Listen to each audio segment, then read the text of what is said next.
Բարև ձեզ, հարգելի հայրենակիցներ։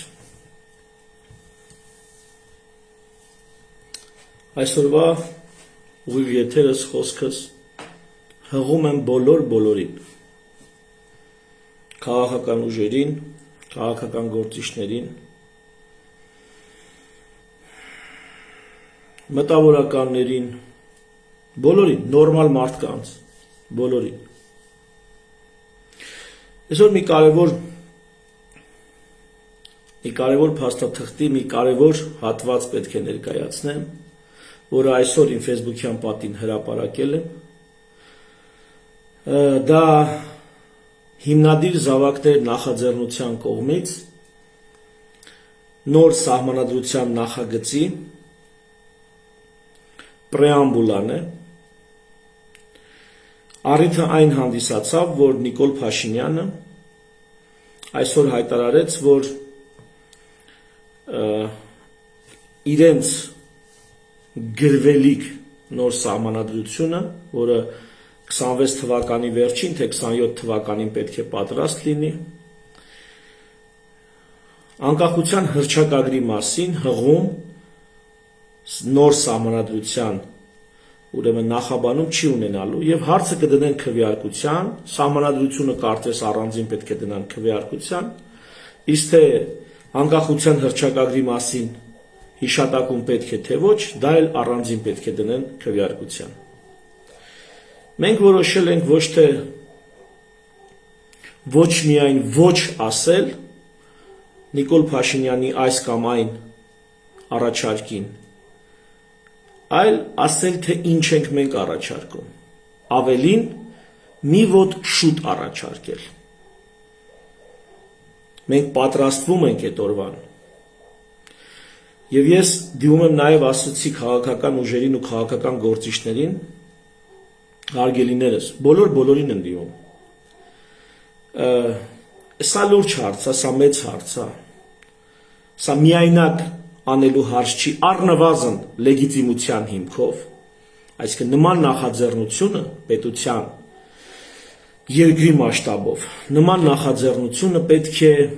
ունենա լեգիտիմություն։ Հետևաբար որևիցե մի խմբի, շերտի, ուժի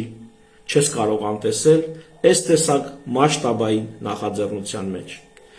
Բայց մենք ոչ թե գոռոզություն ենք անում եւ չենք դիմում կամ քննարկումներ չենք իրականացնում, թեև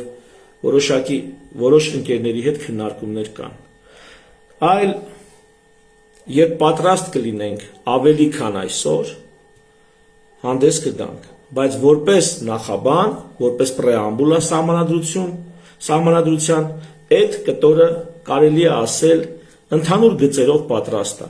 Սա արձան չի, որ այստեղ դրած է կամ մենք դնելու ենք, սա որոշակի վերանայման, որոշակի փոփոխությունների կարիք կարող է ունենալ, բայց ոչ հիմնական գծերով, ոչ հիմնական դրույթներում։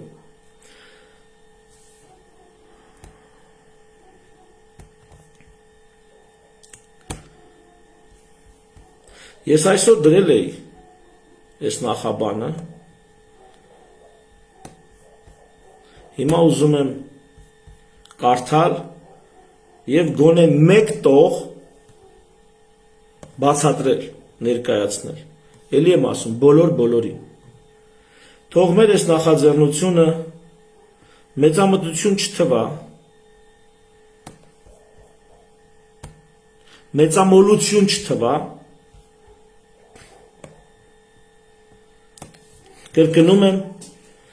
առաջիկայում, երբ ավելի պատրաստ կլինենք ավելի ծավալուն եւ մասսայական քննարկման, կարող եմ ասել գրեթե չի լինի մեկը մեր երկրում, մեր հանրապետությունում, ում հետ այս հարցը մենք քննարկելու չունենք։ Առնվազն քննարկելու։ Եվ ես կուզենամ, որ Նիկոլ Փաշինյանի թիմն էլ ուշադրություն դարձնի այն տեքստին, որ հիմա կներկայացնեմ, դիմում բողոքների համար, առաջարկների համար բաց ենք։ Համենայն դեպս մեր պատկերացումները հիմա կներկայացնեմ։ եւ միևնույն ժամանակ, քանի որ անկախության հռչակագիրը 90 թվականի, կարծես հիմնական կռվախնձորն է այսօրվա օրակարգում Նիկոլ Փաշինյանի առաջարկների եւ ընդդիմության մերժման միջև, մենք առաջարկում ենք շատ ավելի խորքային եւ հիմնավոր բան։ Մեկ էլ այս նախաբանի մեջ խոսքից էս։ Նախաբանի մեջ ասեմ, որ այս տեքստը կազմվել է մի շարք ընկերների հետ, քրտնաջան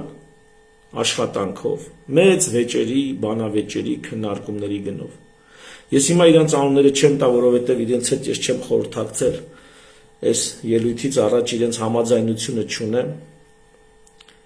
բայց անպայման ես այդ անունները կհնչեցնեմ, թե ովքեր են, այսպես ասած, համահեղինակ այս գաղափարներին, այս մտքերին։ Շատերիդ կողմից ճանաչված, շատերիդ կողմից հարգված, մեր սերնդի նվիրյալներից են։ Բայց դրա մասին հետո, անպայման ես այդ անունները կասեմ, եւ այսպես, սահմանադրության նախագծի, նոր սահմանադրության, նախաբանը, պրեամբուլան, ավելի ճիշտ է ասել, եւ երկու բառով ասեմ նորմալ մարդկանց, որ պրեամբուլան դա ամբողջ սահմանադրության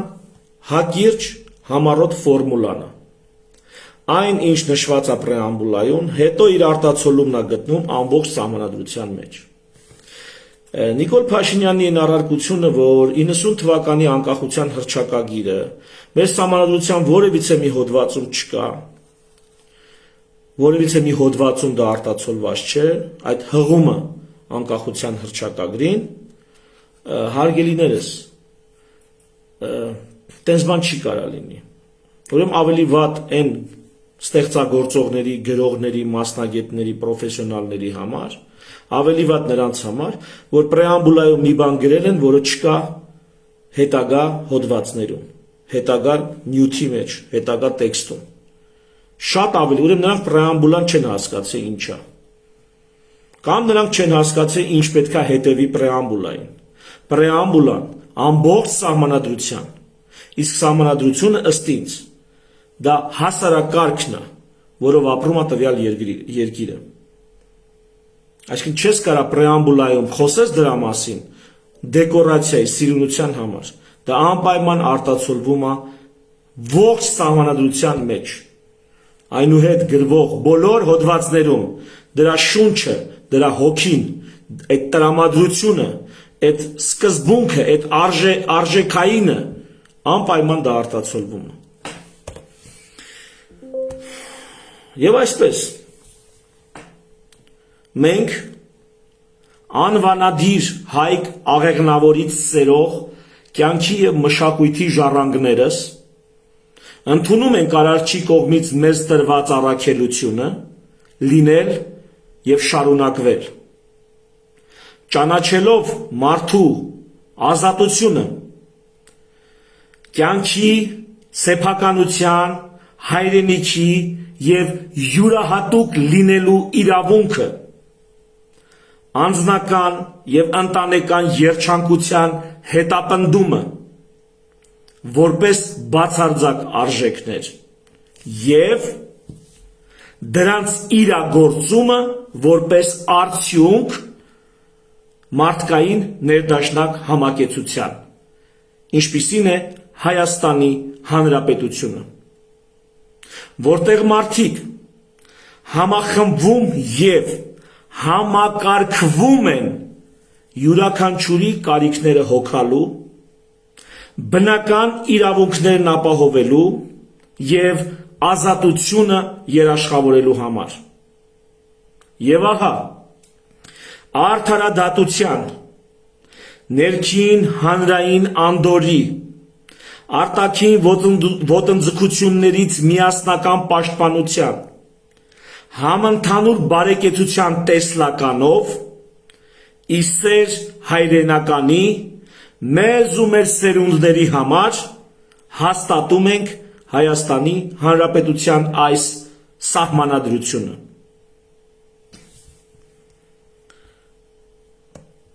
Այստեղ խոսք է գնում հայոց ժողովրդի անկախության հռչակագրի մասին, որն է Հայկ Աղեղնավորի առասպելը, առասպելաբանությունը։ Հայկ Աղեղնավորի պատմությունը, մոդելը, բանաձևը, ինչպես կուզեք ընդունեք։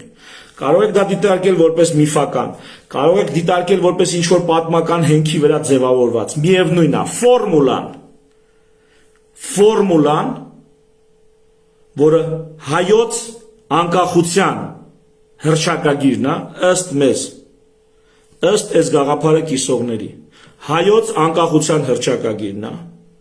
դառնում է Հայաստանի Հանրապետության սահմանադրության հիմքը։ Օրինակը վերցնում ենք, ինչից ենք վերցնում ենք Հայկ Աղեղնավորի ֆորմուլայից, որն է ընդդեմ բռնակալության, ընդդեմ բռնատիրության, դուրս գալ, գնալ եւ կերտել սեփական երկիրը, սեփական հայրենիքը, սեփական կարգը ապրելու, սեփական որոշումներով, սեփական ճակատագիրը գրելու։ Ամերիկացիները 250 տարի առաջ ունեցել են հիմնադիր հայրեր, մինչև հիմա իրանց անունով երդվում են։ Մենք, չգիտեմ քանի հազար տարի առաջ, ունեցել ենք մի ֆորմուլա, որտեղ ասում է հայ ժողովուրդը այսպես է ծագել։ Այս մարդու, այսինչ սխրանքից, այսինչ քաջագործությունից հետո Էլի եմ ասում, դուք կարող եք դա դիտարկել որպես առասպել, կարող եք դիտարկել որպես պատմական հենքի վրա, որը կշակի շարադրանք, բայց ֆորմուլան այդպես է ձևակերպած։ Երկիրը կոչվեց Հայք, ժողովուրդը կոչվեց Հայ, երկիրը կոչվեց Հայք, Հայաստան։ Այդ մարդու անունով։ Եվ սա շատ ավելի բարձր անկախության հռչակագիր է, քան ցանկացած անկախության հռչակագիր, որ եղել կամ կարար լինել սրանից հետո։ Եվ սրա դեմ որևիցե մեկը չի կարող մեզ պրետենզիա ներկայացնի, թե ինչ որ գիտես, ինչ միջազգային էս ինչ օրենքի, էս ինչ կետարի, էս ինչ հոդվածի, էս ինչ կետով դու խախտում ես։ Ոչ ոք սրա դեմ չի կարող։ Թեև սա շատ ավելի բարձր է, քան ցանկացած հռչակագիր, որ գրվել է դրանից հետո։ Ուրեմն այս ֆորմուլան որպես օրինակ վերցնում ենք եւ դնում մեր պրեամբուլայի հիմքում։ Սա անկախության հռչակագրի հարցը։ Հիմա մենք, ովքեր բոլոր երկրների սահմանադրություններից պրեամբուլայում գրված է, որ ովքեր են այդ հարցը համաձայնվում, այդտեղ կարգավորվում, այդ կարգավորումներն ընդունում, ովքեր, մենք, ովքեր։ Ես մի հետաքրքիր բան եմ ուզում ասել, մինչև մենք ովքեր այդ հարցին պատասխանելը, ասեմ ես զրույցը երկար է տևելու, դրա համար եթե մի տող հասցնեմ այսօր ներկայացնեմ, դա ահագին մեծ գործ արած կլինենք։ Ուրեմն տեսեք, ընդունված է քաղաքագիտության մեջ, որ պետությունը դա այսպես կոչված հանրային պայմանագիր է, ինչը նիկոլենք քաղաքացիական պայմանագիր, ուրեմն խոսքով արտահայտությամբ ներկայացնում են, իբրև պետությունը կամ մասնավորապես սահմանադրությունը դա մի հանրային պայմանագիր է, որի շուրջ հանրությունը գալիս է համաձայնության եւ որոշում է, որ այսուհետեւ այսպես ենք ապրելու։ Քվեարկում են մարդիկ, լեգիտիմացնում են այդ պայմանագիրը, այդ կարգը եւ այնուհետ սկսում են այդպես ապրել։ Տենց ընդունված է։ Ես հիմա կասեմ ինչու՞ է սրա թերությունը կամ սխալը։ Եվ լուրջ քաղաքագետ մարդիկ կասեն ինչ ես խոսում, այ մարդ, ոնց կարաս դու այդ դրան սխալ հանես, հեսա կհանեմ կտենակ։ Եվ Նիկոլ Փաշինյանն էլ այդպես ասում, այս մեր սահմանադրությունը, որ հիմա կա, սա ասում է իրոք նորմալ ընտրություններով չի ընտրվել, կամ ընտրակեղծիքներով են, կամ չգիտեմ, բավականաչափ մասնակցություն չի ունեցել, բայց ընդ գրել են, որ ամեն ինչ նորմալ է, հաստատել են, որ իբր թե հանրաքվեն տեղի ունեցավ եւ ժողովուրդը ընդունեց, այնպես որ ասում է այդքան էլ վավերական չի։ Թեև ինքը այդ սահմանադրությամբ այս 7 տարի է իշխում է Հայաստանում։ Ոչ բարով։ Թեև կաշխատեմ կոռեկտ լինել, որովհետև ասում եմ, ես հիմա սա ավելի շատ ընդհանուր եզրեր գտնելու համաձայնության գալու ակցիա է իմ կողմից, այս մեծ հարցի շուրջ, որը պահանջում է բարձրագույն լեգիտիմություն, ժողովուրդ ջան։ Հետո չէ, ընթացքում հեսա կասեմ ինչու։ Ինչով է այս փաստաթղթի լեգիտիմությունը կարևոր մնացած բոլոր ընտրություններից։ Ուրեմն ասում եմ, քանի որ ժողովուրդը չի քվեարկել, նորմալ եկեք մի անգամ, նորմալ շնորհքով հավաքվենք, մի սահմանադրություն որոշենք, որպես հանրային պայմանագիր։ Եվ դրանից հետո վերջ, արդեն կասենք, տեսեք, էսի օրինական քվեարկել ենք, օրինական որոշել ենք, քանի որ որոշել ենք, բոլորս համաձայնվել ենք այս փաստաթղթի շուրջ, հիմա պետքա պահենք։ Բայց հիմա հարց։ Ենթադրենք, բարով խերով մի այդպիսի հանրաքվե արեցինք, մի այդպիսի սահմանադրություն ընդունեցինք, եւ ասում ենք, տեսեք ժողովուրդ, մենք համաձայնվել ենք, չէ՞։ Մեծամասնությունը քվեարկել է, ենթադրենք համաձայնվել ենք, վերջ։ Այլևս խաղի այս կանոններով ենք հարաբերվում։ Բայց հարց 40 տարի հետո, ասենք անցնում է 40 կամ, չգիտեմ, 60 տարի, ու այդ ընտրությանը, այդ մասնակցած, այդ քվեարկության, այդ հանրաքվեին մասնակցած ժողովրդից ծանրակշիռ մեծամասնությունը էլ ողջ չի։ Չկա։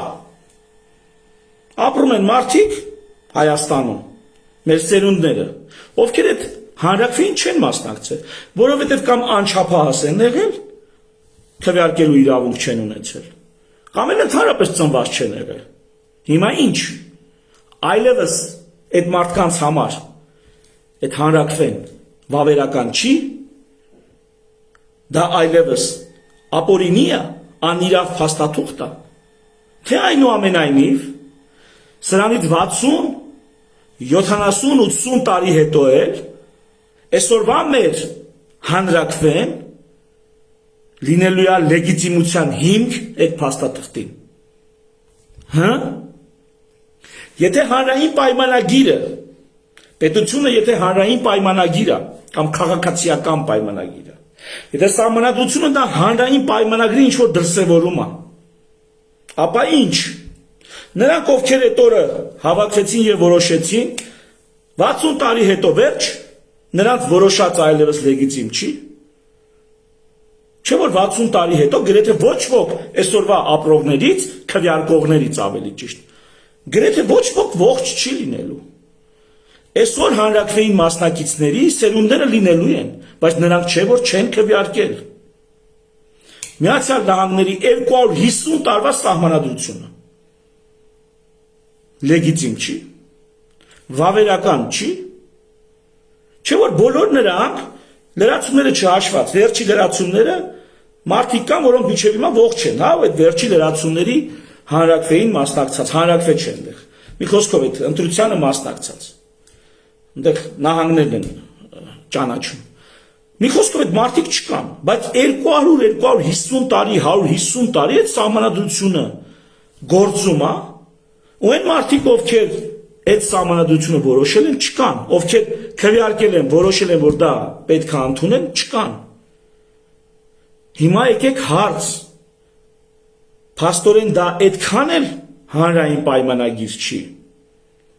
Փաստորեն պետությունն էլ այդքան էլ հանրային պայմանագիր չի։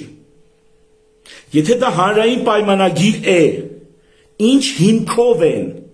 գալիք սերունդները հետևում այսօր մեր կայացրած որոշմանը։ Ինչ հիմքով, իրավաբաններ ջան։ Եթե պետությունը հանրային պայմանագիր, այս սահմանադրությունը դրա մասնավոր օրինակ, եւ եթե Նիկոլ Փաշինյան եւ նրա գիտնականներ, եթե իհարկե կան այդպիսիք այդ սահմանադրությունը կազմողների ցանկում, եթե դա հանրային պայմանագիր է, հանրությունը փոխվեց, սերնդափոխվեց, վերջ, ուրեմն պետությունը նախ եւ առաջ ժառանգություն է, սահմանադրությունը նույնպես ժառանգություն է, գալիք սերունդները հետևում են իրենց նախնիների կայացրած որոշմանը ժառանգության հիմքով, ոչ թե հանրային համաձայնության հիմքով։ Նրանք ոչ թե ամեն սերունդ գալի եւ իր հերթին հանրակրվե անում ասում է այո, ամեն սերունդ գալիս եւ ժառանգում է իր հայրերից ստացած պետականությունը, հանրապետությունը, պետությունը, սահմանադրությունը, որոշակի փոփոխություններ,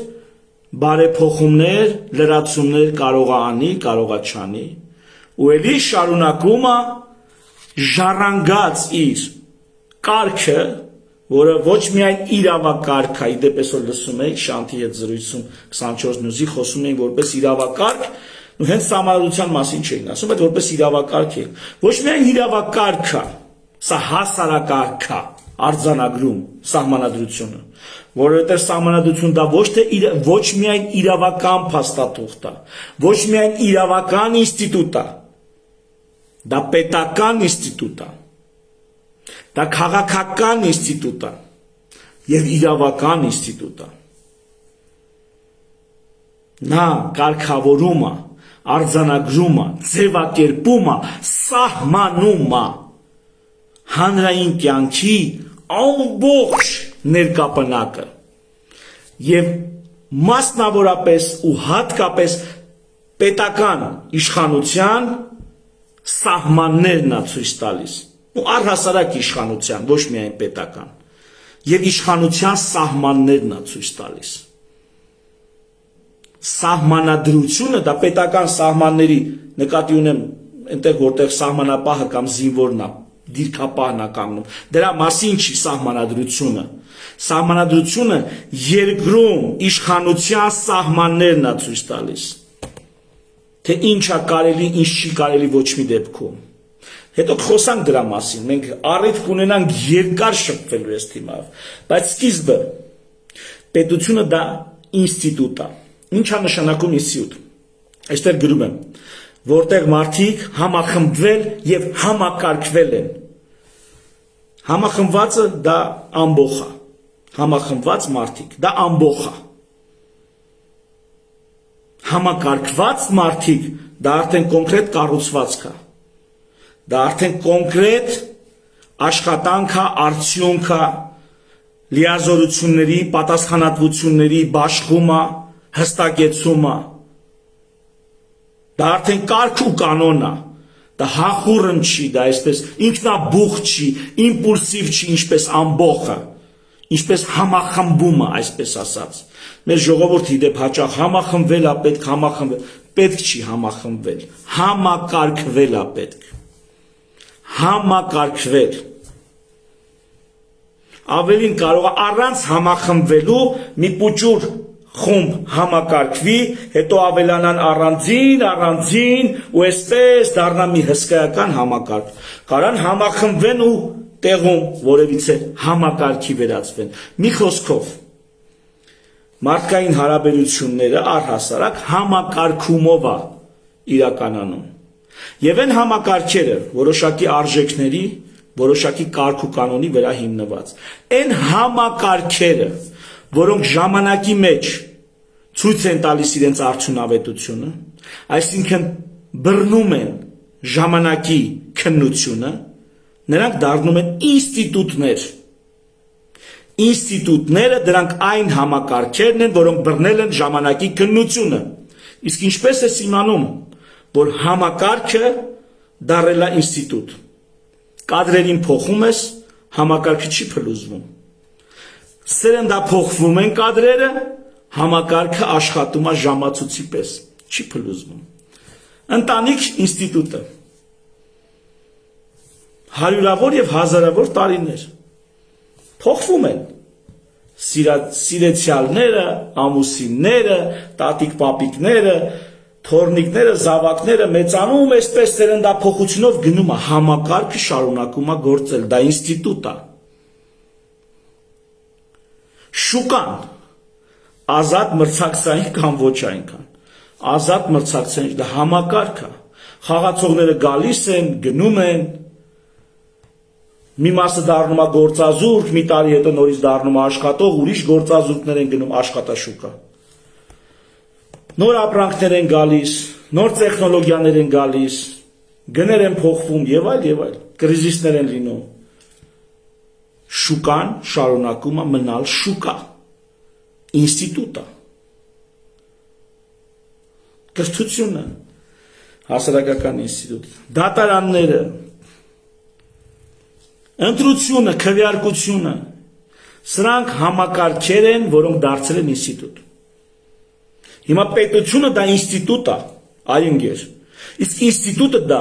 բացառապես սերնդափոխությամբ եւ ժառանգության հիմքով է գոյատևում, շարունակվում, հարատևում, ավելի ճիշտ է ասել, ոչ թե գոյատևում։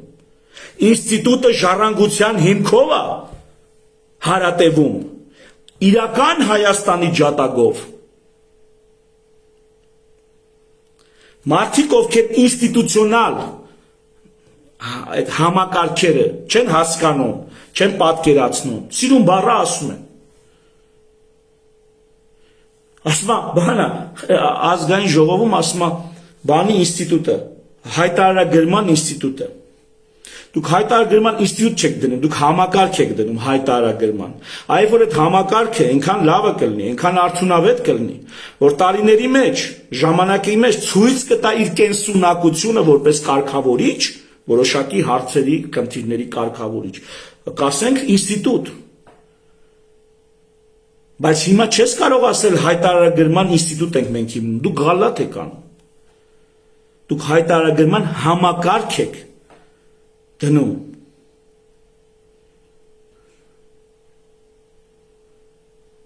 Մեր լավագույն սահմանադրությունը եղել է առաջին սահմանադրություն Նազարյանի գրած, Արման Գրիգորյան։ Հարգելի Արման, պետք է խոսենք, պետք է քննարկենք։ Միգուցե ձեզ համար դա լավագույնն է, որ ել ավելի ու շատ ավելի լավը դեռ չեք տեսել։ Ես հիմա բերեցի պրեամբուլա, բերեք այդ սահմանադրության պրեամբուլան եւ տեսնենք սրա մոտ ինչ արժի այդ լավագույն սահմանադրության պրեամբուլը։ Եվ այսպես ժողովուրդ ջան, քանի որ ժառանգության հիմքով է պետությունը պետություն, երկիրը երկիր, ազգը ազգ, որպես ինստիտուտներ, ապա պարտադիր է, որ սա դու պատկերացնես, հասկանաս, եւ մենք ովքեր մենք ինչի հիման վրա ենք այս ամենը անում, Հայաստանի հիման վրա, մեզ պատկանող Հայաստանի հիման վրա, այդ Հայաստան ինչի է Հայաստան, ոչ թե Հայա-Ազերստան, ինչի է Հայաստան, ինչի այդ Հայաստանը ենթադրենք, չգիտեմ, Սիրիա չի, ինչի այդ Հայաստանը, չգիտեմ, Արարատյան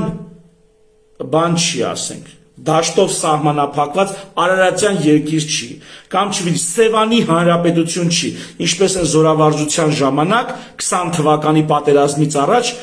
ռուսների հետ հապկի թե չգիտեմ ում հետ զորավարժություններ էին անցել եւ Հայաստանը ծածկանունը Սևանի հանրապետություն էր, ուշադիր։ Այդ Ուչենյանների զորավարժության ժամանակ մասշտաբային զորավարժություններ էր 20 թվականից առաջ օգոստոսին թե սեպտեմբերին չգիտեմ Միքայել Մինասյանն էլ դա փաստաթուղթ էր հրապարակել Հայաստանի պայմանական անունը Սևանի հանրապետություն էր ահա ինչի Սևանի հանրապետություն չի Հայաստանի հանրապետություն է ինչ հիմքով որտեղից է դա գալիս որ գրավոր աղբյուրները ուսումնասիրելով գնում ենք, հասնում ենք Հայկի առասպելին։ Նրանից առաջ էլ բանահյուսությամբ է դա եկել։ հասնում ենք Հայկի եւ Բելի առասպելին։ Բռնակալության, բռնատիրության դեմ նախահոր ապստամբությանը, ապստամբությունը չէ, ընդվզմանը, սեփական երգիրը կերտելու ակտին, ակցիային, եւ երբ որ բռնակալը նրան փորձում է խանգարել, նա ուղղակի զինված պատասխանա տալիս եւ պաշտպանում է իր ազատությունը եւ իր իրավունքները։ Պարզ ֆորմուլա։ Մեկը չի կարող ասի, որ էսի հետամնաց բան է։ Մեկը չի կարող ասի, որ էսի ակտուալ չի մեր օրերում։ Ավելին ասեմ, այս ամեն ինչի մասին մարդկությունը, մարդկության ինտելեկտուալ շերտը սկսել է խոսել վերջի 300-400 տարիների ընթացքում։ Լուրջ սրա մասին սկսել են խոսել։ Այնինչ հազարամյակներով քո գրադարանում ազգ իմ, քո գրադարանում, քո գանձարանում ավանդույթների, պատմությունների, բանաձևերի քո գանձարանում սա դրված է։ Պարզապես բոլոր ժամանակներում սրա մասին հիշատումը կանում են, բայց շեշտադրում չեն անում։ Ինչու՞, որտեղ այնտեղ գրած է, որ զինված անհատը, Հայկ Աղեղնավոր, զինված անհատը իր ազատության եւ իրավունքների համար, հասկանում եք։ Իսկ մեզ պետք է ասել, որ զենքը քխ է, ազատությունը ոտնահարել են, դիմի բան, պետության կողմից է ոտնահարվել, յոլա գնա, արտագաղթի, հանգարց, զենք չբարձրացնես քո ազատությունը սահմանափակող, ոտնահարող, քո իրավունքները ապականող ուժերի դեմ, հանգարց չհամարձակվես, բանը, դեմիլիտարիզացիա, դենացիֆիկացիա, բայց ես ազգը պնդաճակատ է, էլի, չի ստացվում, հիմա պետք է դա արձանագրենք, որ չի ստացվում, ուրեմն ինչը չի ստացվում, ինչ ենք ասում, աշխատում է, եթե աշխատում է, սերունդներ են փոխվում, բայց դիմագիծը, բանաձևը, ֆորմուլան մնում է նույնը, դա ինստիտուտ է, ձեզ ցավը տանեմ, այս տանջված, տառապած ազգը ազատակամության, իր ազատության ու իրավունքների համար դիմադրելու ինստիտուտ է ձևավորել, մեկ հաջողել է, մեկ ավելի հաճախ չի հաջողել, գենոցիդ է վերապրել, Արցախ է կորցրել, բայց այս ազգը գիտի ֆորմուլան, եւ եթե պահես ֆորմուլան, պետությունը հարյուրամյակների ծրագիր է,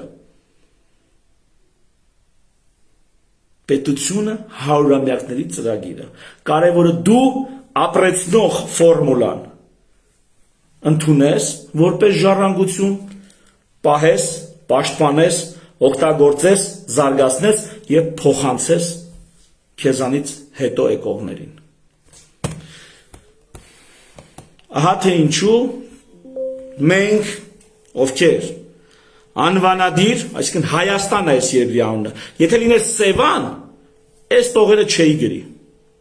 Հայաստանը ու այդ Հայաստանը սիրուն բառ չի ուղղակի, դրա հիմքում պատմություն կա, բանաձև կա, դրա հիմքերում, որ պեղես, հա գնալու տեղ կա, ընդ բանաձև կա, մենք անվանադիր Հայկ Աղեղնավորից, զինված անհատից, զինված նախահորից, պրիտոմ տեխնոլոգիապես զինված, Հայկ Աղեղնավորից սերող կյանքի եւ մշակույթի ժառանգներս։ Տեսեք, ոչ թե Հայկ Աղեղնավորի սերունդները, այլ Հայկ Աղեղնավորից սերող, առաջացող, սերուցքը, նրանից հետո եկող, կյանքի եւ մշակույթի այս սրա ժառանգներս։ Դա կարան լինեն էթնիկ հայերը, առաքելական եկեղեցու հետևորդները, այդ ժառանգությունը կարան ընդունեն համշենահայերը, կաթոլիկ եկեղեցու հետևորդները, գյումրեցիները, ղարաբաղցիները, վեդեցիները, ախալքալակցիները, ասորիները, մալականները, եզդիները, դա ժառանգություն է։ Ոնց որ դու ձեր տանը նստած ասում են, գիտես ինչ կա, մի լորդ Անգլիայում, քեզ, չգիտեմ, մի քանի միլիոն ֆունտ ստերլինգ ժառանգություն է թողել։ Դու կարաս գնաս վերցնես, կարաս չվերցնես, քո գործն է։ Հիմա այս երկրին սերնդե սերունդ ժառանգություն է եկել Հայկ աղեղնավորից, որի անունը դրած է այս երկրի վրա։ Եվ ով ենք մենք, բոլոր նրանք, ովքեր կընդունեն այդ ժառանգությունը։ Արդեն ասացի, սա հանրային պայմանագիր չի, սա մի սերնդի մակարդակում իրականացվող նախագիծ չի, սա ժառանգություն է, որը դեռ պիտի ժառանգես քեզանից հետո եկողներին։ Եվ բոլոր նրանք, ովքեր կգնան ու այս երկրի անվանադիր հոր, այդ հորից սերող կյանքի և մշակույթի ժառանգությունը կընդունեն, նրանք այս երկրի տերերն են, ժառանգության հիմքով։ Ահա թե ինչու մենք, ահա թե ով ենք մենք, սա մեր պատկերացումներն է։ Այստեղ մեծ քննարկելիք ասելիք կա, միգուցե մեծ բանավեճեր կան, միգուցե շատերին սա թվա ավելորդ պաթետիկ, միգուցե այստեղ թվա, որ գիտեք ինչ կա, շատ իրացիոնալ ձևակերպումներ են, ավելի ռացիոնալ հնարավոր չէր, սակայն այդ ռացիոնալը, այո, իրացիոնալի հետ դաշն կնքած ենք ներկայացնում։ Ինչու? Որովհետև եթե պետության երկրի հայրենիքի հիմքում չի լինելու իրացիոնալ բաղադրիչը որպես մոտիվատոր, որպես մոտիվացիա, ապա ինչ է մնում ռացիոնալ դաշտում։ Եկեք խիստ ռացիոնալ դատենք։ Օրինակ ինչի է Հայաստանում պետական լեզուն հայերենը։ Մի հատ հայերեն ես սովորում, հետո հետևից մի հատ ռուսերեն ես սովորում կամ անգլերեն ես սովորում, որ կարողանաս գիտության հետ առնչվես, չգիտեմ, բիզնես անես, գնաս աշխարհի հետ հարաբերություններ ունենաս, ման գաս, մի խոսքով։ Եթե առհասարակ անգլերենը ամենա այս պահին աշխարհում ամենաաշխատող լեզուն է, օրինակ ինչի է հայերենը, փոխենք էլ ռացիոնալ եմ ասում, զուտ ռացիոնալ, իրացիոնալը թողնում եմ, զուտ ռացիոնալ, պրագմատիկ, թողենք փոխենք անգլերենը սարքենք, մի հատ լեզու սովորենք, սաղ աշխարհի հետ կշփվենք, գործերս առաջ կմնի։ Կամ առհասարակ այ մարդուն չենք մնացել ստեղ ապրում։ Աշխարհում լուսավոր, ապահով, ամեն տարի պատերազմի հարձակման վտանգ, ու այդպես 30 տարի շարունակ։ Արդեն 35 տարի շարունակ։ Ինչ ենք մնացել այս երկրում։ Ձևը չգիտենք, տեղը չգիտենք, ձեռներիցս չի գալիս։ Բախի ենք մնացել։ Քիչ ենք գնացել մեր կյանքը, մեր անցավ գլուխը, ինչի ենք դրել ստեղ ցավի տակ։ Գնանք խախանդ ապրենք։ Սա ռացիոնալ հարցադրում է, որտեղ իրացիոնալ մոտիվատորները տալիս են պատասխան։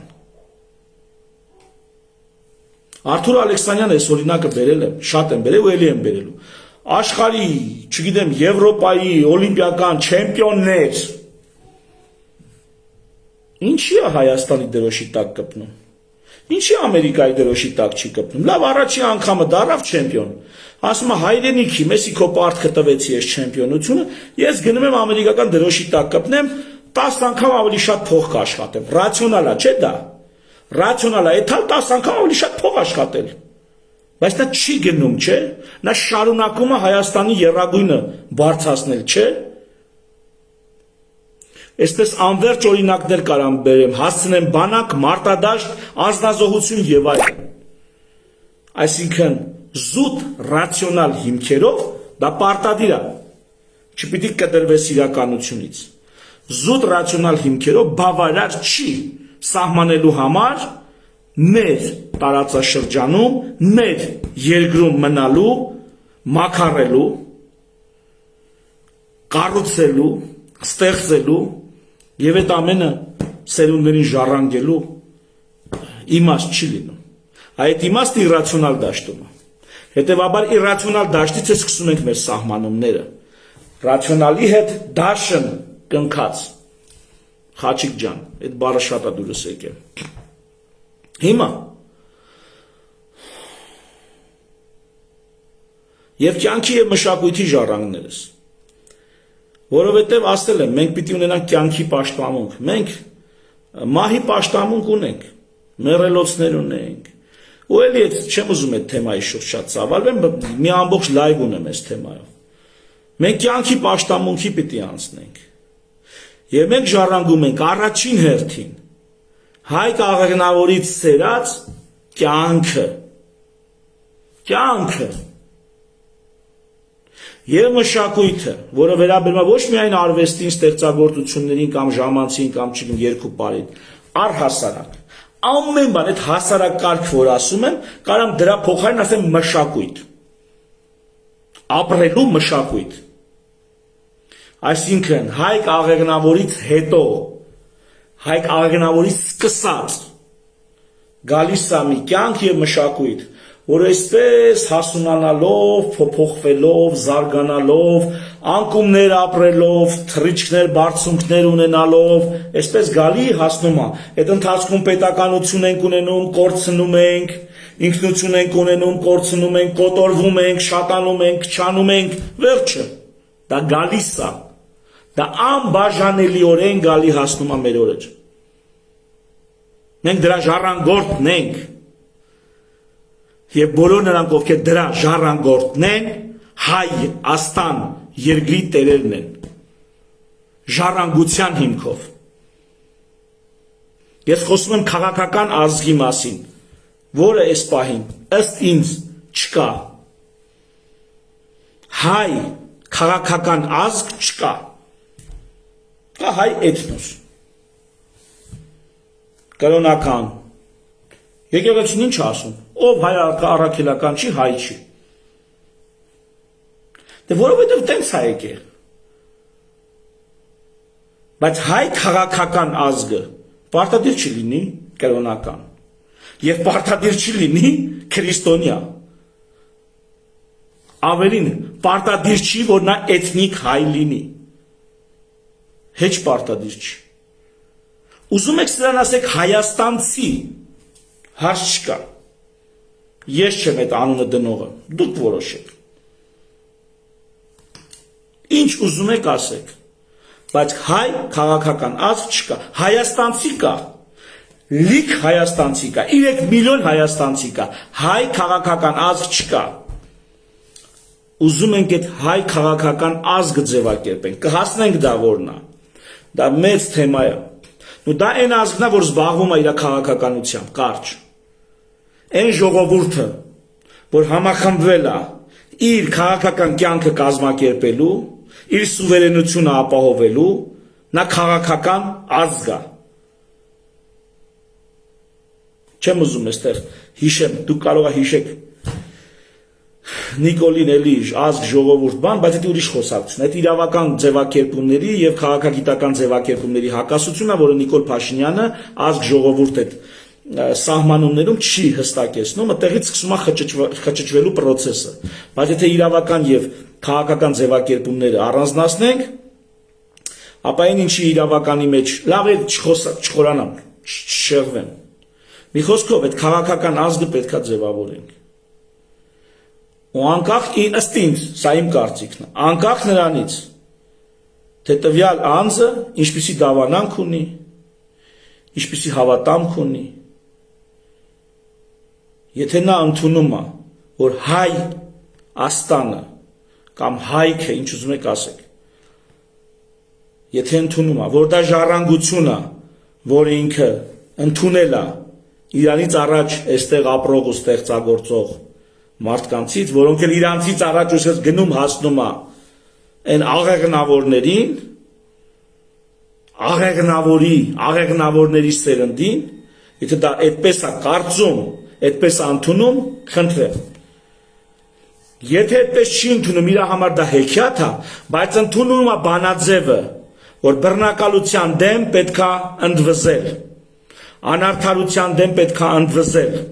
սեփական ինքնորոշումը խախտողի դեմ պետքա դուրս գալ հակահարվածով։ Եթե այդ ֆորմուլան դավանում է այդ մարդը, նա ժառանգություն ունի այս երկրից, ու նա այս երկիրը ժառանգելու է իր սերունդներին։ Ես այսպես եմ պատկերացնում, կքննարկենք, բայց ինչքան ժամանակ է անց է արդեն, 46 րոպե, շարունակեմ։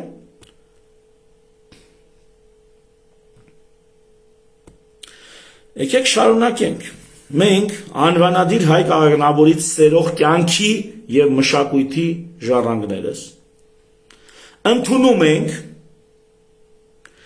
ինչու եմ ասում ընդունում ենք, այսինքն սա սենց է,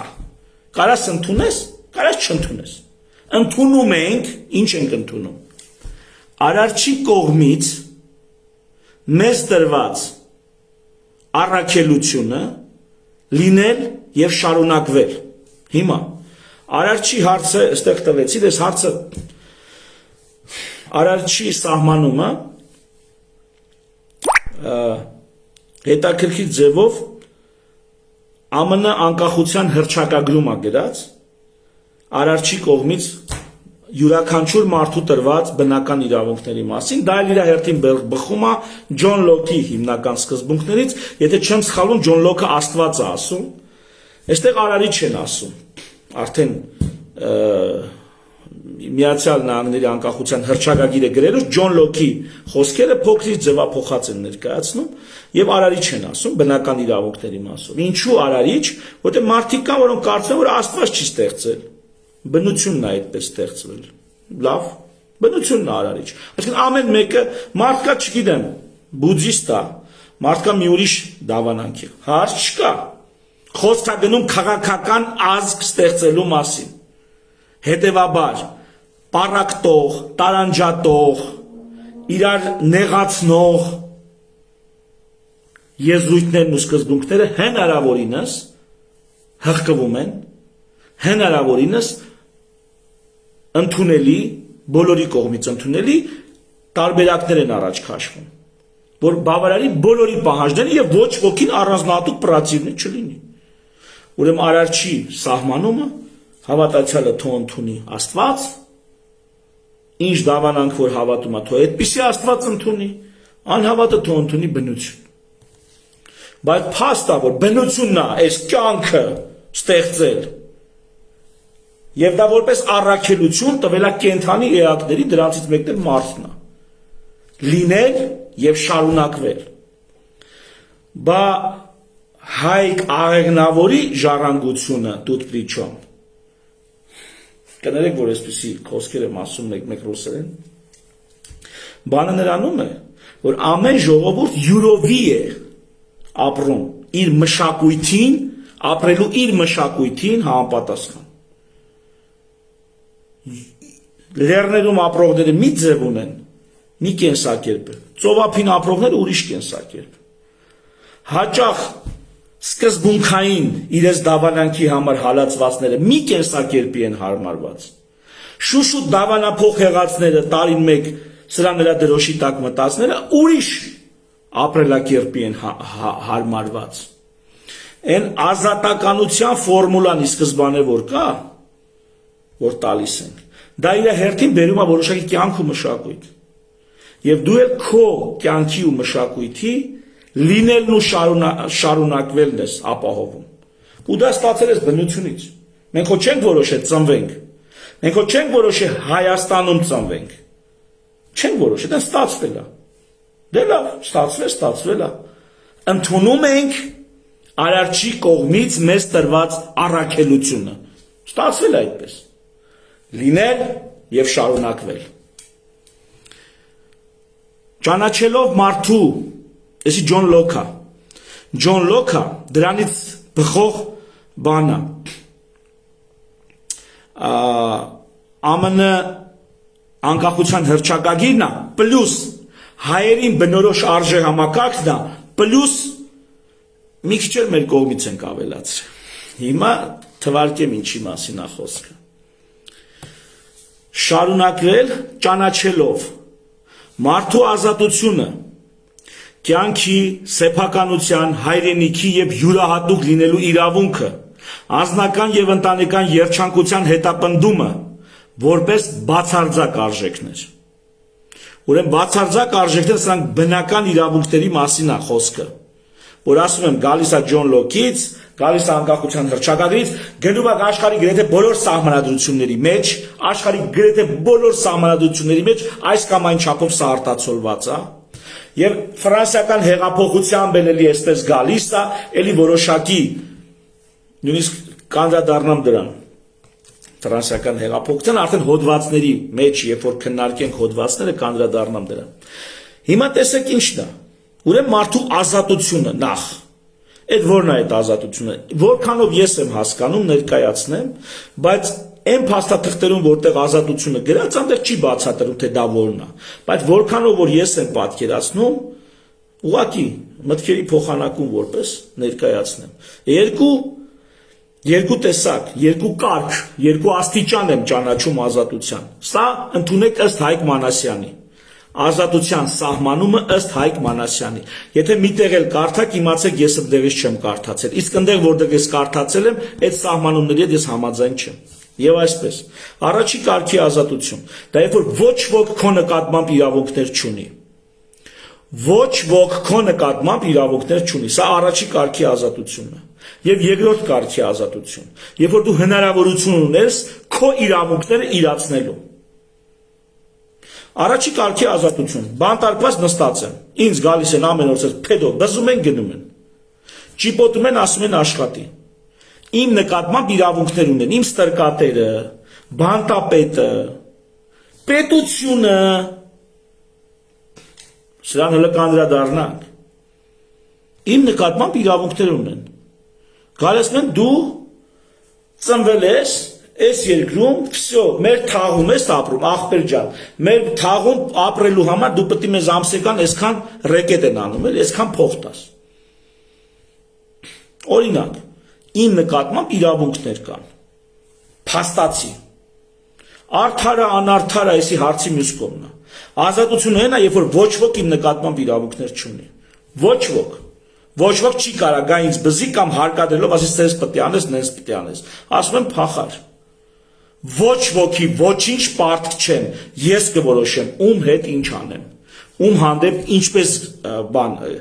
չնայած դրա մասին խոսացել ենք, սերունդերին էս պարտ, բայց էսի ուրիշ խոսակցություն է։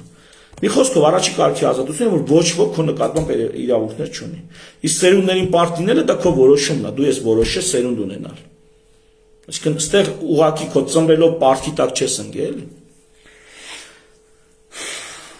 Ծնողների նկատմամբ պարտքի զգացումը այդ ամարտու խղճի վրա է։ Ես որևիցե մեկին չեմ կարա դա հանդիմանեմ։ Դա ուրիշ խոսակցություն է, բայց մարդու խղճի վրա է, դաստիարակության վրա է։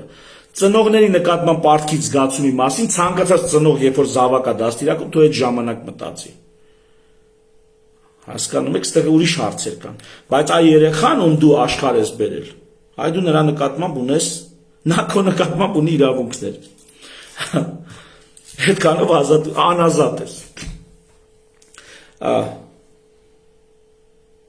Եվ ընդհանրապես քո նկատմամբ իրավունքներ ունեն բոլոր նրանք, ում դու տվել ես այդ իրավունքները, բայց ոչ ոք քո կամքին հակառակ չի կարա քո վրա իրավունքներ ձեռք բերի։ Ահա սա է առաջի կարգի ազատությունը։ Երկրորդ կարգի ազատությունը, երբ որ դու հնարավորություն ունես քո իրավունքները իրացնել, օրինակ, ես իրավունք ունեմ գնամ շուրջերկրյա ճանապարհորդության։ Ես կարամ գնամ, չեմ կարող գնամ։ Ես իրավունք ունեմ մի ամիս չաշխատեմ։ Պարկեմ իմ համար հանգստանամ։ Ես կարամ այդպես վարեմ, չեմ կարող։ Ես իրավունք ունեմ, ինչ ասեմ։ Ես իրավունք ունեմ անվճար աշխատելու, անվճար բժշկություն անելու, մարդկանց մոմի պես վարվեմ, մարդիկ էլ գան ձրի բուժվեն։ Բայց ես ֆիզիկապես դա կարամ անեմ, չեմ կարող անեմ։ Ես այդ իրավունքները ունեմ, բայց դա սպասարկելու համար այդ իրավունքները ռեսուրսներ են պետք։ Այսինքն երկրորդ կարգի ազատությունը դա ռեսուրսների տիրապետումն է քո իրավունքները իրականացնելու համար։ Ամենատիպիկ օրինակը երկու մարդ իրար հարևան, ապրում են ենթադրենք նույն շենքում, դուր դրան հարևան են, ենթադրենք։ Այս մեկը շատ հարուստ մարդ է, մեծ պաշտոններ է զբաղացել, լիքը ոսկեղեն ունի, բան ունի, բայց այս բնակարանում ապրում, ահա։ Այս մարդուն դատական հետապնդում են սկսել ու ասել են դու երկրից բացակայելու իրավունք չունես, չգիտեմ, ստորագրություն դիտած երկրից բացակայելու իրավունք չունես, նրա ազատությունը սահմանափակել են։ Ազատ տեղաշարժի իրավունքը սահմանափակված է, այս մարդը։ Այս մյուս մարդն էլ իրավունք ունի գնա աշխարհով մանգա, բայց փող չունի։ Ու երկուսն էլ համահավասար, կոպիտ ասած, երկրից չբացակայելու վիճակում են։ Նա հնարավորություն ունի երկրից չբացակայելու, բայց չի կարա, իրավունք չունի։ Սա էլ իրավունք ունի, ռեսուրս չունի։ Այս սա էլ ազատության ձևը երկրորդ կարգի ազատություն։ Երբ դու հնարավորություն ունես քո իրավունքները իրացնելու։ Սա էլ ազատություն։ Մի խոսքով, ես բացատրեցի, ասացի այն փաստաթղթերում որտեղ գրած է, սա չի բացատրվում։ Ոչ ես փորձեցի բացատրել։ Հիմա ճանաչելով մարդու ազատությունը, այսա էր ազատությունը, որ ճանաչում ես, որ մարդը արարչի կողմից ուշադիր, այսինքն ծնվելու հիմքով, բնության կողմից, գոյության հիմքով ունի ազատություն, պիտի ճանաչես, դա Իրանն է, ունի կյանքի իրավունք, ունի սեփականության իրավունք, հետո կխոսանք սրանց մասին առանձին, ունի հայրենիքի իրավունք, հայրենիք էստեղ հայրենին վերցնելու իրավունք, հայրենին դա այնա, որ իրա հորից է ժառանգել, այսինքն ժառանգության իրավունքի մասին է խոսքը, էստեղ ժառանգության իրավունքը այսա գրած չի այն մնացած փաստաթղթերում, ուշադիր, սա մենք ձևակերպել ենք զուտ հայկական էությանը, հոգուն, դաստիարակությանը, մշակույթին համապատասխան բնական իրավունք, հայրենիքի իրավունք, որը ենթադրում է ժառանգության իրավունք եւ ենթադրում է հենց էլ հայրենիքի իրավունք։ Հենց էլ հայրենիքի իրավունք։ Այն ինչ հայրենիինն է, իր հորն է, նա իրավունք ունի դրա նկատմամբ։ Ժառանգության հիմքով։ Բայց այստեղ այնպես է ձևակերպումը տված, որ որևիցե մեկը նախ չկարողանա պրետենզիա ներկայացնի, երկրորդը որևիցե մեկին իրոք սա նեղացնող շահերին կպնող չի, ու դու պիտի ճանաչես, որ մարդը իր հոր ունեցվածքին, իր հորից ժառանգածի վրա ունի իրավունք, հայրենիքի իրավունք, ու դա բնական իրավունքների հիմքում է։ Բնական իրավունք, կարելի է սա տեղավորել սեփականության իրավունքի մեջ, կարելի է տեղավորել, բայց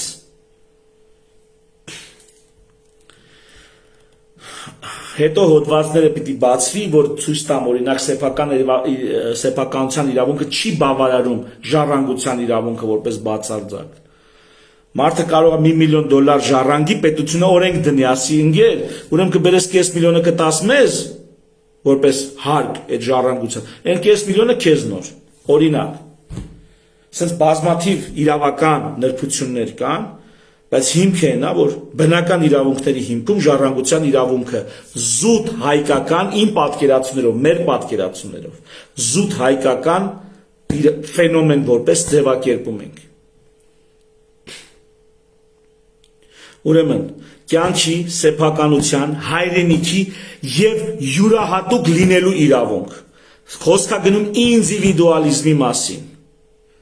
Մարդը իրավունք ունի յուրահատուկ լինել։ Մարդը պարտավոր չի նմանվել բոլորին, նմանվել այլոց, տեղավորվել այլոց շաբլոնների մեջ։ Մարդը յուրահատուկ լինելու իրավունք ունի։ Ու էլի այն ֆորմուլան Հայկ Աղեղնավորից նա որոշեց լինել յուրահատուկ։ Սա գալիս է նաև առանձնահատկություններով մարդկանց իրավունքների մասին է։ Մարդը իրավունք ունի լինել յուրահատուկ, առանձնահատուկ, դա իր իրավունքն է։ Ու սա էլի սահմանել ենք, այն մյուս փաստաթղթերում առանձնակի չի նշված, հատկապես պրեամբուլայում, որպես բնական իրավունք։ Եվ այդ հոտային մոտեցումը, որ բոլորը պետք է լինեն նույն գույնի, նույն բոյի, նույն սեռի, նույն գաղափարների, ոչ, մարդը կարա ունենա յուրահատկություն։ Ու մենք մեր բազմազանության մեջ ենք հարուստ։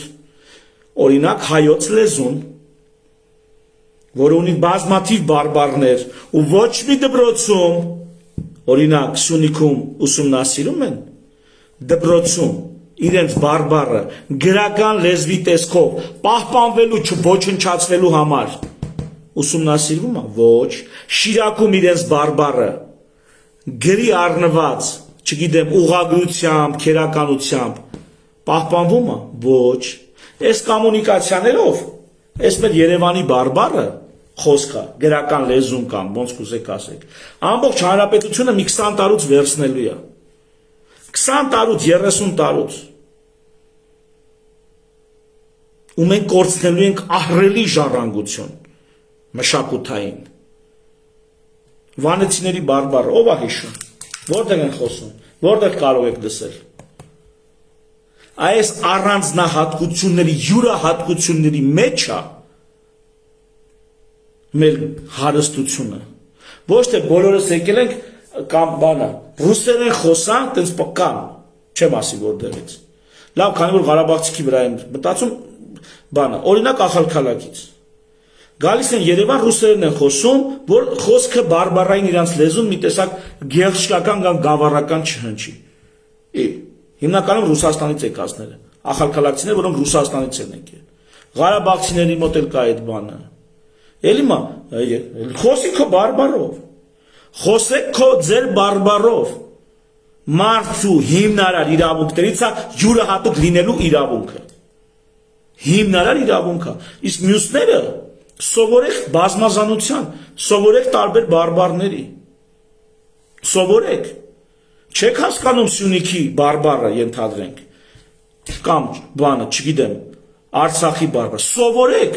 դասաժամեր ավելացրեք, սովորեք այն, ինչ բան է դա։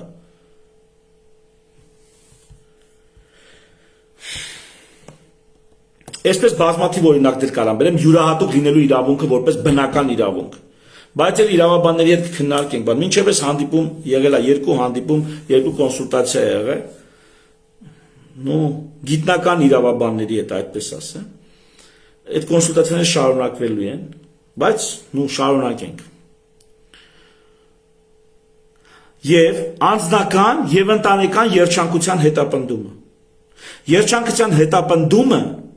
սա անկախության հռչակագիր Միացյալ Նահանգների, ընդեղ է սահմանված։ Ընդեղ գրած չէր սեփականության իրավունք, թեև Ջոն Լոկը ասում է սեփականության իրավունք։ Ընդեղ գրած էր երջանկության հետապնդումը։ Կյանքը, ազատությունը, երջանկության հետապնդումը, այս տրիադան է, այս եռյակն էր։ Անկախության Ջոն Լոկն ասում է կյանքը, սեփականությունը, կյանքը, ազատությունը, սեփականությունը կամ ազատությունը, կյանքը, սեփականությունը։ Սահմանադրությունն ասում է ազատությունը, կյանքը, երջանկության հետապնդումը։ Ու ճիշտ է ասում։ Բայց հետո փոխվեց դարավելի սեփականությունը, արդեն հռչակագիրը չմտավ սահմանադրություն իրանց մոտ։ Մի խոսքով սրանք դասական համար ու ասում եմ, սա աշխարհի տարբեր սահմանադրություններում այս ամեն ինչը որպես ֆունդամենտալ բլոկներ, հիմնաքարեր, որպես շինանյութ օգտագործվել է։ Բայց մեր ազգի համար երջանկությունը փորձել եմ կոնկրետացնել անձնական եւ ընտանեկան երջանկությունը, որովհետեւ մեր ազգի համար ընտանեկան երջանկություն դա առանձնահատուկ կատեգորիա է։ Եվ ուզում եմ, որ երջանկությունը ֆիքսվի որպես բացարձակ արժեք, ոչ թե երջանկության հետապնդումը, եւ որ մարդը ձգտում է վերջին հաշվով երջանիկ լինել, ու դա բացարձակ արժեք է։ Դրա համար չես կարող թուքումուր անես, չես ամաչում, ձգտում ես երջանիկ լինել։ Չէ, չեմ ամաչում։ Անձնական եւ ընտանեկան երջանկության հետապնդումը, այս ընտանեկան երջանկության հետապնդումը, սա զուտ հայկական մշակույթից, դաստիարակությունից, հոգուց արժեքայինից բխող բան է։ Եվ խիստ ինձ համար կարևոր էր, որ ընտանիքի մասին հռչակագրում հիշատակում լինի։ Ավելի ներքև, երբ որ հոդվածները արդեն կներկայացնեմ, դա շուտ չի լինելու։ Ավելի ներքև խոսենք դրա մասին, ինչու դա ինչքանով է կարևոր, դա ինչ հարցեր է լուծում եւ այլ եւ այլ։ Այնպես որ մի քո անձնական եւ ընտանեկան երջանկության հետապնդումը որպես բացարձակ արժեքներ։ Ուրեմն նորից անցնենք բացարձակ արժեքներին։ Մարդու ազատությունը, կյանքը, սեփականության, հայրենիքի եւ յուրահատուկ լինելու իրավունքը, սեփականություն, հայրենիք, յուրահատուկ լինելու իրավունք, անձնական եւ ընտանեկան երջանկության հետապնդումը։ Սա ամբողջ ցանկը չի, բայց սա նու հիմնական մասն է, որպես բացարձակ արժեքներ։ Ուշադիր, երբ որ մենք սա սահմանում ենք որպես արժեք, մեզ համար կարևոր է, որ սա չմնա որպես արժեք, գրչերում գրած, թղթերի վրա, մեզ պետք է որ սա լինի նաև գետնի վրա, շոշափելի, իրական կյանքում։ Ահա թե ինչու սա շարունակությունը հետևյալն է։ Ուրեմն սրանք որպես բացարձակ արժեքներ եւ դրանց իրագործումը, որպես արդյունք շոշափելի հողի վրա, որպես արդյունք մարդկային ներդաշնակ համակեցության, ինչպիսին է Հայաստանի Հանրապետությունը։ Ահա Հայաստանի Հանրապետությունը ըստ մեզ մարդկանց ներդաշնակ համակեցություն է, որտեղ որպես արդյունք այն արժեքները կյանքի են կոչվում։ Ես սրանց փորձում եմ համառոտ, տեսա ժամանակս թույլ է տալի, ես որոշել եմ մի տողը մեկնաբանեի, համառոտ ներկայացնել։ Այս ամեն տողի տակ կարելի է մի գիտական աշխատանք գրել, մի դիսերտացիա ու գրված են, այնպես չի որ գրված չեն։ Բայց այն ինչ որ ասում եմ զուտ հայկական մեր ընտանիքներից, մեր դաստիարակությունից, մեր մշակույթից է բխում։ Ահա դրանք հələ դրանց վրա աշխատանք լինելու է։ Ուրեմն եւ սրանց իրագործումը որպես արդյունք մարդկային ներդաշնակ համակեցության, ինչպիսին է Հայաստանի Հանրապետությունը։ Ինչու ինչպիսին է Հայաստանի Հանրապետությունը, որտեղ սա մենք գրում ենք որպես բանաձևեր, որոնք միայն Հայաստանի համար չեն։ Եթե մի ժողովուրդ որոշի, որ սա իր երկրում ուզում է կյանքի կոչի, բարով վայելի, թո տանի իր երկրում կյանքի կոչի։ Այսինքն մենք կարծում ենք, որ սրանց մեջ մեծ համամարտկային եւ ոչ միայն կարծում ենք, այդպես էլ կա, սրա մեջ մեծ համամարտկային արժեքներ, ձևակերպումներ, սահմանումներ կան։ Բայց մեր հոգսը Հայաստանի Հանրապետությունն է, էլի։ Մենք մեր մասով ենք սրտացավ, մտահոգ։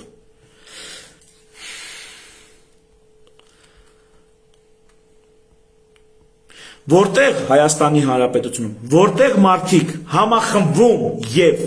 համակարգվում են յուրաքանչյուրի կարիքները հոգալու համար, ավելացնեմ, ինչու ոչ բոլորի, այլ յուրաքանչյուրի, էլի, որ այդ հոտային տրամաբանությամբ պատասխանատվությունը չլղոզվի, յուրաքանչյուրի, ինդիվիդուալիզմ, անհատականություն, մարդիկ համախմբվել են յուրաքանչյուրի խնդիրների լուծման համար։ Եթե մենք միասին համախմբվել եւ համակարգվել ենք, վերջում դուք ասում եք, հայ, գիտես ինչ կա, մենք որոշել ենք, որ պետքա քեզ մորթենք ուտենք, կամ քեզ պետքա ժերտվա տանք, կամ քեզ պետքա որպես էշնահատակ խուրդենք գնաս, ես ասում եմ մի րոպե, մի հատ Սահմանադրության նախաբանը կարդացեք։ Յուրաքանչյուրի։ Այդ ոնց որոշեցիք, որ ձեր կարիքը ավելի կարիքա, քան թե իմ կարիքը։ Ձեր հոգսը ավելի հոգսա, քան թե իմ հոգսը։ Դուք իշխանություն ունեք, ես չունեմ։ Դուք փափուկ աթոռներին եք նստած, դուք կարում եք վայենկոմատով, զարտուղի ճանապարհներով հարցեր լուծել, ես չեմ կարում։ Հա տենց, բոլորի չէ, յուրաքանչյուրի։ Ամեն մի առանձին վերցված դեպքը քննության արժանի է, ուսումնասիրության գնահատականի արժանի է։ Որպեսզի այդ բոլորը ընդհանրապես բոլոր բառը աշխատում ենք չլինի։ Բոլոր բառի փոխարեն յուրաքանչյուր բառն ենք դնում, որը որպես արժեք պետքա մտնի։ Եվ այդ հոտային հռեկոպալի, անմտածված, խուճապահար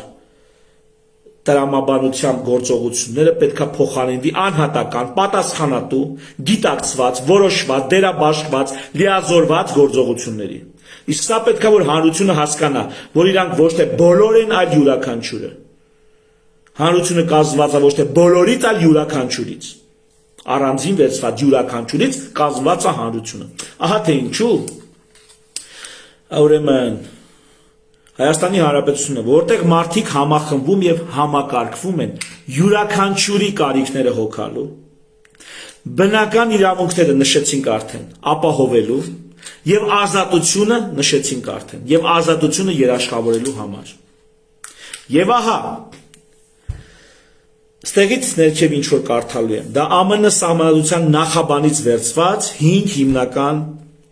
դրույթներ են, այսպես ասած, որը որպես տեսլական ենք ներկայացնում, 5 հիմնական դրույթներ, բայց եւ ասում եմ, այստեղ կա մեր հայրենականը, այսինքն զուտ հայկական, հեսա կասեմ ինչով է սա, ինչու համար, որովհետեւ մենք ունենք առանձնահատկություններ, ունենք դիմագիծ։ Ճիշտ է, ամերիկական շորերը մեր հակով շատ լավ լինում են, բայց միգուցե մեր կլիմային որոշակի առանձնահատկություններ են պետք։ Կամ մեր ընդունված բարքերին որոշակի առանձնահատկություն է պետք, կամ մեր, չգիտեմ, օրինակ Միացյալ Նահանգներում արտադրված զինվորական համազգեստը, ասենք, չգիտեմ, անտառների համար մեր անապատում կարող է չաշխատի, Տափաստանի համար արտադրված համազգեստը անտառում չաշխատի։ Դա պետք է հարմարացնես քո պայմաններին, առանձնահատկություններին, որտեղ կերպեմ յուրահատուկ լինելու իրավունք կա։ Մենք իրավունք ունենք լինենք յուրահատուկ, այո։ Եթե պիտի յուրահատուկ չլինենք, այնա գնանք խառնվենք հզոր մեծ երկրներ կան, նրանց հետ կդառնանք մի բան կգնանք էլի։ Բայց այսքան չարչարանք, այսքան արուն քրտինք ինչի համար է։ Հիմա, եւ այսպես, եւ ահա արդարադատության պետության հիմնական ֆունկցիաներն աստեղ գրած։ Հիմնական պետական ինստիտուտներա գրած, այսինքն հանրապետական մասշտաբի իշխանությունը ինչ հիմնական անելիքներ ունի, պետության հիմնական։ Եվ ուրեմն այսպես, եւ ահա, արդարադատության, ներքին հանրային անդորի, այսինքն իրավապահության, արտաքին ոտնձգություններից միասնական պաշտպանության բանակ եւ ոչ միայն աշխարհազոր համընդհանուր բարեկեցության տեսլականով, ուրեմն ինչ տեսլականով, արդարադատության, ներքին հանրային անդորի, արտաքին ոտնձգություններից միասնական պաշտպանության, համընդհանուր բարեկեցության տեսլականով, այս տեսլականով ենք մենք այս սահմանադրությունը հիմնում, հաստատում, այս տեսլականով, իսեր հայրենականի, էլի ընդեղ ժառանգության իրավունքն էին գալել, ստեղ իսեր են ամեն ինչ մենք ժառանգել ենք, ուշադիր ես, այս կետին կանրադառնամ, իսեր հայրենականի, մեզ ու մեր սերունդների համար հաստատում ենք Հայաստանի Հանրապետության այս սահմանադրությունը։ Երբ որ մեր սերունդը ով պիտի հաստատի սահմանադրությունը, նոր կարգը, նոր այդ ինստիտուտը, իրավական, քաղաքական, չգիտեմ, պետական սահմանադրություն կոչված այդ բարձրագույն իրավական փաստաթուղթը, որ պիտի սահմանենք, ասեցի անցնի, գա նոր սերունդ, ովքեր չեն քվեարկել, ինչ հիմքով է սա իրանց համար վավերական, իսեր հայրենականի, մեր նկատմամբ ունեցած սիրո խաթր պիտի դա նրանք անեն, եթե նրանք մեր նկատմամբ սեր չունեն, կապ չունեն, մեր նկատմամբ օրգանական շարունակություն չեն զգում, կամ մենք մեր հայրենի նկատմամբ եթե չենք զգում, ապա ամեն սերունդ գալու է ու զրոյից սկսի։ Իսկ դա նշանակում է ինստիտուտների բացակայություն, իսկ դա նշանակում է ջախջախված, ոչնչացված նախագիծ։ Անունը կդնեք ազգ, պետություն, ինչ ուզում եք դրեք։ Ուրեմն սկզբունքային է սահմանադրության լեգիտիմությունը սերունդների մեջ պահելու համար սկզբունքային է, որ դա արվի իսեր հայրենյաց, իսեր հայրենականի, այն վերևից եկած, իսեր դրա։ Եթե ճշտով են խոսում, իրավաբանները հուսամ կհամաձայնեն։ Ահա իսեր հայրենականի մեզ ու մեր սերունդների համար հաստատում ենք Հայաստանի Հանրապետության այս սահմանադրությունը։ Հարգելիներս, թերևս այսքանը։ Ես խնդրում եմ քաղաքական ուժերին, քաղաքական գործիչներին, ելի եմ ասում, մեծամտությունից չի, որ ձեզ չենք դիմում, կդիմենք, ծանոթացեք այս ամենին, զուտ հետաքրքրության համար։ Կարծում եմ այս տեսակ քաղաքական խոսք Հայաստանի մեդիա դաշտում կամ Facebook-ում այնքան էլ հաճախ չի հնչում։ Կարծում եմ այս գաղափարները, որոնք հիմա ներկայացրեցի, արժանի են ուշադրության։ Խնդրում եմ ձեր ուշադրությանը արժանացրեք, մնացածը հետո կխոսանք։ Թերևս այսքանը, հարգելիներս, եւ ՔՊԻ-ն էլ եմ ասում, հələ նայեք էլի։ Մի պահ քարեփեշտներից թափում ենք, լուրջ գործ է, շատ լուրջ գործ է էսի։ Էսի պատերազմի չափ լուրջ գործ է։ Երկրով մեկ պատերազմ անելու չափ լուրջ գործ է։ Մի հատ նայեք։ Ընկերներ, գործընկերներ, համակիրներ, հակակիրներ, հələ նայեք, տեսեք ինչ կասեք։ Սա ընդունենք որպես ոչ թե պրեամբուլը, այլ արժեքայինը ես ներկայացրեցի, գաղափարականը ներկայացրեցի, իրավականն էլ սրանից է բխում։